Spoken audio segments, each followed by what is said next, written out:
Сәлеметсіңдер ме? Бүгінгі сабақтың тақырыбы дәрігерде, у врача.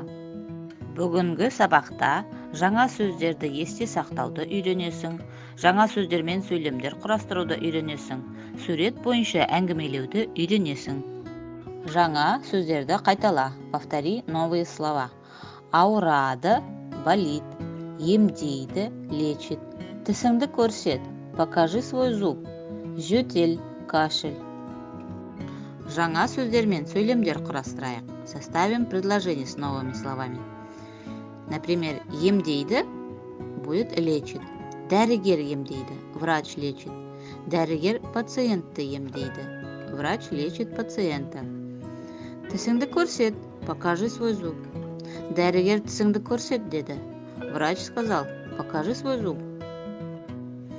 Бірінші тапсырма. Тыңда, сұрақтарға жауап бер. Первое задание. Послушай, ответь на вопросы. Мақсаттың тісі ауырып отыр.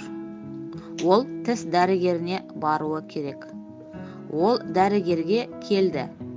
Дәрігер тісін емдеді. Теперь вопрос. Бұл кім? Кто это? Бұл мақсат. Это мақсат. Ол не істеп отыр? Что он делает? Оның тісі ауырып отыр. У него болит зуб. Ол кімге баруы керек? Кому он должен пойти? Ол дәрігерге баруы керек. Он должен пойти к врачу. Бұл кім? Кто это? Бұл дәрігер. Это врач. Ол не істейді? Что он делает? Ол тісін емдейді.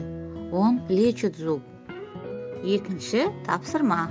Оқы, сыныптасыңмен сөйлес. Второе задание. Прочитай. Поговори со своим одноклассником. Сенің қай жерің ауырады? Менің тамағым ауырады. Жөтел бар ма? Иә, бар. Аузыңды аш. Кел, көрейін. Саған мына дәрілерді ішу керек. Үшінші тапсырма. Суреттерге қара, біліп ал. Сұрақтарға жауап бер. Третье упражнение. Посмотри на рисунки, учись. Ответь на вопросы. В первом рисунке дұрыс, правильно. В втором рисунке дұрыс емес, неправильно. Теперь вопросы. Неге дұрыс? Неге дұрыс емес деп ойлайсың? Почему правильно? Почему неправильно?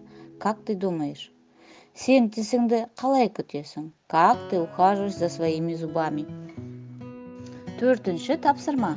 Тірек сөздерді қолданып, сөйлемдер құрап жаз.